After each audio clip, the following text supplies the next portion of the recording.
नमस्कार। बहुत स्वागत है आप सभी दर्शकों का बुध के नीचभंग राजयोग के इस वीडियो में।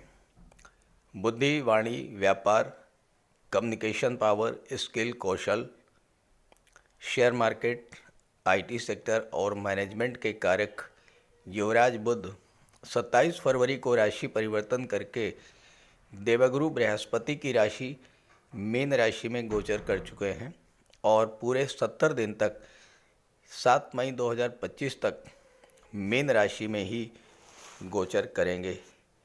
इसी दौरान 15 मार्च को वक्री हो जाएंगे और 7 अप्रैल को मीन राशि में ही मार्गी होंगे। मीन राशि बुध की नीच की राशि है, लेकिन यहाँ पर बुध का नीच भंग होगा और पूरे 70 दिन तक बुध का नीच भंग राजयोग बनेगा मीन राशि में। ज्योतिष शास्त्र का सिद्धांत है कि कोई ग्रह जिस राशि में नीच का हो रहा है उस राशि में जो ग्रह उच्च का होता है, अगर उसकी युति बन जाए तो नीच के ग्रह का नीच भंग हो जाता है और नीच भंग राजयोग बनता है। मीन राशि में शुक्र उच्च के होते हैं और पूरे 70 दिनों तक बुध शुक्र की युति मीन राशि में बनेगी, इसलिए बुध का नीच भंग राजयोग बनेगा पूरे 70 दिन तक। आज का समय बुद्धि और कौशल का है, इंटरनेट और सोशल मीडिया का है, मैनेजमेंट और टेक्नोलॉजी का है। Money management, banking, finance, education, कला, साहित्य, ये सब बुध के अधिकार क्षेत्र में आते हैं। अगर आपकी जन्म कुंडली में बुध बली हैं, आपको इन क्षेत्रों में अभूतपूर्व सफलता दिलाएंगे, मान सम्मान और धन प्रदान करेंगे। यही कार्य बुध आपको आपके साथ करने वाले हैं पूरे 70 दिनों तक। महत्वपूर्ण बात यह है कि इस 70 दिनों तक बुध का नीचभंग राजयोग तो बनेगा ही, बुध शुक्र का लक्ष्मी नारायण योग भी बनेगा। तो बुध के नीचभंग राजयोग का कुंभ राशि के जातकों के जीवन पर क्या प्रभाव पड़ेगा, इसी का विश्लेषण करेंगे इस वीडियो में। ये विश्लेषण आपकी चंद्र राशि के आधार पर किया जा रहा है और वीडियो के अंत में मैं आपको बुध के उपाय भी बताऊंगा। तो ये है कुंभ राशि के जातकों की कुंडली। बुध का गोचर आपकी कुंडली के धन के भाव में है। यहाँ पर बुध छठे भाव और 5वें भाव के स्वामी होकर के धन के भाव में गोचर कर रहे हैं और बुध के साथ शुक्र का भी गोचर है। शुक्र भाग्य भाव के स्वामी होकर के और चौथे भाव के स्वामी होकर के बुध के साथ गोचर कर रहे हैं। बुध का गोचर मीन राशि में है और मीन राशि में बुध नीच के होते हैं, लेकिन ज्योतिष शास्त्र का सिद्धांत है कि जिस राशि में कोई ग्रह नीच का हो उस राशि में जो ग्रह उच्च का होता है उसकी युति बन जाए तो नीच भंग हो जाता है। अब यहाँ मीन राशि में बुध नीच के हैं, लेकिन मीन राशि में शुक्र उच्च के होते हैं, दोनों की युति बन रही है, इसलिए बुध का नीच भंग होगा और नीच भंग राजयोग बनेगा। साथ ही साथ शुक्र बुध का लक्ष्मी नारायण योग भी इस समय बनेगा। बुध का ये गोचर कुंभ राशि के जातकों के लिए बेहद अनुकूल रहने वाला है, क्योंकि बुध आपके राशि के स्वामी शनिदेव के परम मित्र हैं। शुक्र भी आपके राशि के स्वामी के मित्र हैं और बुध और शुक्र दोनों ही आपके लिए प्रबल योग कारक ग्रह होते हैं। शुक्र भाग्य के स्वामी हैं और बुध पंचम भाव के स्वामी हैं। शुक्र चौथे भाव के स्वामी हैं, बुध अष्टम भाव के स्वामी हैं। तो इस गोचर काल में चौथे भाव, पांचवें भाव, 8वें भाव और 9वें भाव से संबंधित सभी शुभ फल आपको प्राप्त होने जा रहे हैं। और चूंकि बुध के साथ राहु भी हैं और राहु बुध के भी मित्र हैं और शुक्र के भी मित्र हैं, तो ऐसे में बहुत सी चीज़ें दूसरे भाव से संबंध रखती हैं जो वो अचानक से प्राप्त होने का योग भी बन रहा है इन 70 दिनों में। बुध एक ऐसे ग्रह हैं जिनका बहुत व्यापक प्रभाव पड़ता है हमारे जीवन पर।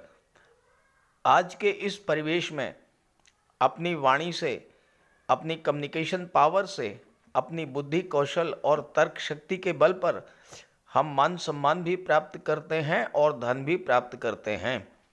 जीवन का कोई क्षेत्र नहीं बचा है जहां पर internet, social media, IT sector का प्रभाव ना हो। चाहे वो शिक्षा का क्षेत्र हो, विज्ञान का क्षेत्र हो, मेडिकल का क्षेत्र हो, मनोरंजन कला जगत का क्षेत्र हो, बैंकिंग, फाइनेंस या व्यापार का क्षेत्र हो, हर जगह इंटरनेट, मोबाइल, सोशल मीडिया का प्रभाव दिखाई पड़ता है। और इन सब के कारक होते हैं बुध, जो कि आपकी कुंडली के धन के भाव में नीच भंग राजयोग बना रहे हैं। कुंडली का दूसरा भाव धन का होता है, धन के संचय का होता है, पैतृक संपत्ति का होता है। ये 70 दिन आपके लिए धन की दृष्टि से, धन के संचय और निवेश की दृष्टि से बेहद अनुकूल रहने वाले हैं। क्योंकि बुध के साथ शुक्र और राहु हैं। शुक्र प्रेम के ग्रह हैं। राहु जिस भाव में होते हैं उन भाव से संबंधित चीज़ों के प्रति आपका लगाव, आपका आकर्षण बहुत तीव्र कर देते हैं। आप देखिएगा इन 70 दिनों में धन के प्रति आपका लगाव बहुत तेजी के साथ बढ़ेगा और आप पूरा प्रयास करके कैसे भी हो अपने धन का भंडार इस समय भरेंगे। हालांकि राहु के साथ बुध शुक्र हैं और राहु एक ऐसे ग्रह हैं कि वो नैतिक अनैतिक कुछ भी नहीं जानते हैं। राहु तो सिर्फ चीज़ों को प्राप्त करना जानते हैं। तो ऐसे में मैं आपको सलाह दूंगा कि आप जो भी धन प्राप्त करें वो नैतिक तरीकों से प्राप्त करें, क्योंकि अनैतिक तरीकों से जो धन आप प्राप्त करेंगे उसमें आपको आगे चल करके समस्याएं उत्पन्न होंगी। छठे भाव पर दृष्टि है, छठे भाव के स्वामी भी है बुध। अचानक से धन प्राप्ति का योग बनेगा। कोई डूबा हुआ पैसा आपको मिल सकता है। पैतृक संपत्ति का लाभ मिल सकता है। पैतृक संपत्ति को लेकर कोई विवाद था वो सुलझ सकता है और उससे आपको धन का लाभ हो सकता है। 15 मार्च से 7 अप्रैल का गोचर काल ऐसा होगा जब बुध वक्री होंगे और वक्री अवस्था में चेष्टा बल की प्राप्ति होती है। साथ ही साथ एक भाव पीछे का भी फल प्रदान करते हैं। 15 मार्च से 7 अप्रैल ये 22 दिन का समय ऐसा रहेगा जब बुध लग्न का भी फल देंगे। तो आप यूं समझें कि आपकी बौद्धिक क्षमता, आपकी निर्णय क्षमता में बहुत तीव्र गति से वृद्धि करेंगे। आप बहुत सारे फैसले धन को लेकर के, मनी मैनेजमेंट को लेकर के, फाइनेंशियल मैनेजमेंट को लेकर के बहुत ही महत्वपूर्ण निर्णय लेंगे 15 मार्च से लेकर के 7 अप्रैल के बीच में। जब वक्री हैं लग्न के भाव का फल देंगे तो आप यूं समझें कि बुध यहाँ पर भी गोचर कर रहे हैं और ऐसी स्थिति में 7वें भाव पर दृष्टि पड़ेगी। 7वां भाव जो होता है व्यापार का होता है।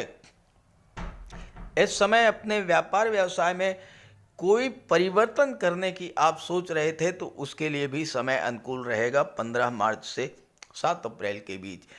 अपने व्यापार व्यवसाय में कोई पूंजी निवेश करना चाहते हैं उसके लिए भी समय अनुकूल रहेगा। साथ ही साथ कोई बिजनेस पार्टनर आप नया बनाना चाहते हैं या कोई नया लीगल कॉन्ट्रैक्ट करना चाहते हैं उसके लिए भी समय रहेगा बहुत अच्छा। हालांकि तीसरा भाव जो होता है, जो कि डॉक्यूमेंटेशन का होता है, उसके स्वामी मंगल हैं और मंगल से बुध का संबंध शत्रु संबंध है। राहु से मंगल का संबंध शत्रु संबंध है। ऐसे में किसी भी लीगल कॉन्ट्रैक्ट को साइन करने से पहले उसको बहुत अच्छे से समझ लीजिएगा। जल्दबाजी में किसी पेपर पर साइन मत कीजिएगा, क्योंकि राहु के साथ बुध और शुक्र हैं और राहु एक ऐसे ग्रह हैं कि आपको अचानक से बड़ी हानि भी करा सकते हैं। इसलिए ध्यान रखें, किसी भी पेपर को साइन करने से पहले बेहद सावधानी से साइन कीजिएगा। शुक्र आपकी कुंडली में भाग्य के स्वामी हैं। शुक्र जैसा ग्रह, शुभ और सौम्य ग्रह भाग्य का स्वामी होकर के धन के भाव में जब गोचर करेगा और लक्ष्मी नारायण योग का निर्माण करेगा तो माता लक्ष्मी और भगवान विष्णु का वास कैसे नहीं होगा आपके घर में। आपके जो भी एफर्ट्स हैं, आपका जो भी कार्य है, जो भी परिश्रम है, चाहे वो बिजनेस हो, चाहे वो नौकरी हो, हर क्षेत्र से धन का संचय होगा, धन की प्राप्ति होगी और भाग्य भी आपका पूरी तरह से साथ देगा। एक और बात, बहुत महत्वपूर्ण बात कहने जा रहा हूं। नवा भाव आपके पिता का होता है। बुध आपकी वाणी के कारक हैं, वाणी के भाव में बैठे हैं, कम्युनिकेशन पावर के कारक हैं। शुक्र क्या है? धन के कारक हैं। हो सकता है कि आप अपने पिता से बहुत दिनों से कुछ कहना चाह रहे थे, कुछ मांगना चाह रहे थे, लेकिन आप नहीं कह पा रहे थे। ये वो गोचर काल होगा जब आप अपने पिता से अपनी बात खुल करके कह पाएंगे और आपको अपने पिता से आपकी जो इच्छा थी वो इच्छा पूरी होगी। बुध पंचम के भी स्वामी हैं और ठीक यही स्थिति आपके रिलेशंस पर भी लागू होती है, आपकी संतान पर भी लागू होती है। अपने बच्चों से, अपने लव पार्टनर से आप कुछ कह नहीं पा रहे थे, किसी बात को लेकर के असंतुष्ट थी आपके मन में। इन 70 दिनों में आप खुल करके अपनी बात कह पाएंगे और इससे आपको लाभ मिलेगा। बच्चों से आपका लगाव बढ़ेगा, शिक्षा के प्रति आपका लगाव बढ़ेगा, अपने रिलेशंस के प्रति आपका लगाव बढ़ेगा और अपने रिलेशंस को आप मैरिज के दहलीज तक लेकर के जाएंगे इस गोचर काल में। शुक्र चौथे भाव के स्वामी हैं और बुध के साथ हैं। बुध आपकी बुद्धि के कारक हैं। आपकी बुद्धि, आपका आकर्षण, आपका लगाव चौथे भाव की चीज़ों के प्रति तेजी से बढ़ेगा। तो इस समय इन 70 दिनों में भूमि, भवन, प्रॉपर्टी संबंधी कोई सौदा आप फाइनल कर सकते हैं। ज़मीन कोई खरीद सकते हैं, प्लाट कोई खरीद सकते हैं, कोई वाहन खरीद सकते हैं। लेकिन ध्यान रहेगा, जैसा मैंने शुरू में कहा कि कोई भी प्रॉपर्टी खरीदने से पहले उसके सारे डॉक्यूमेंट्स को बहुत अच्छे से चेक कर लीजिएगा, किसी लीगल एक्सपर्ट की राय ले लीजिएगा, उसके बाद ही कोई प्रॉपर्टी डील कीजिएगा। क्योंकि बुध के साथ राहु भी हैं, राहु भ्रम पैदा करते हैं। हो सकता है ऐसा ना हो कि जल्दबाजी में बिना सोचे समझे कोई प्रॉपर्टी आप परचेज कर लें, किसी डीड पर साइन कर दें और बाद में उसको लेकर के बेहद बड़ी समस्या आपके जीवन में उत्पन्न हो जाए। तो इसलिए डॉक्यूमेंटेशंस को लेकर के बहुत सावधान भी आपको रहना है, क्योंकि तीसरे भाव के स्वामी मंगल हैं। तीसरा भाव डॉक्यूमेंटेशन का होता है और मंगल से बुध के शत्रु संबंध हैं। इसलिए इन 70 दिनों में किसी भी पेपर पर साइन करने से पहले 100 बार सोचिएगा। इसके अलावा हर दृष्टि से ये गोचर आपके लिए बेहतर है। भाग्य का साथ, पिता का साथ, कार्य क्षेत्र में उन्नति, डूबा हुआ पैसा मिलना। छठा भाव ऑडिट और टैक्सेशन का होता है और बुध ऑडिट और टैक्सेशन के कारक होते हैं। हो सकता है कि आप टैक्स से संबंधित, जीएसटी है, इनकम टैक्स है, इस तरह की टैक्स रिलेटेड किसी प्रॉब्लम से इस समय आप जूझ रहे हों। बुध की दृष्टि जब अपनी ही राशि पर पड़ेगी तो आप टैक्स रिलेटेड जो प्रॉब्लम्स आपके जीवन में चल रही थी उन समस्याओं से भी आप बाहर आ जाएंगे। छात्रों का मन पढ़ाई में लगेगा, सफलता मिलेगी, व्यापार में उन्नति होगी, भूमि, भवन, प्रॉपर्टी का लाभ मिलेगा और इस तरह से बुध शुक्र का लक्ष्मी नारायण योग आपके घर के, आपके धन के भंडार को भरेगा, भूमि, भवन, प्रॉपर्टी की इच्छा को पूरा करेगा। तो इस गोचर का लाभ उठाइए और बुध का उपाय अवश्य करिएगा। बुध नीच भंग राजयोग बना रहे हैं। अगर आपने उपाय कर लिया बुध का तो बेहद सफलता और लाभ आपको प्राप्त होगा। तो बात करते हैं उपायों पर। बुध के इस गोचर का पूरा लाभ लेने के लिए बुध का उपाय जरूर कीजिएगा और बुध का उपाय बहुत आसान है। भगवान श्री गणेश की उपासना करें और बुधवार के दिन गणेश जी के मंदिर में जाकर साबुत हरी मूंग का दान करें और गणेश जी के चरणों में बैठ करके कुछ देर अपनी समस्या का निवेदन करें गणेश जी से आप अपनी बात रखें और उनका आशीर्वाद प्राप्त करें।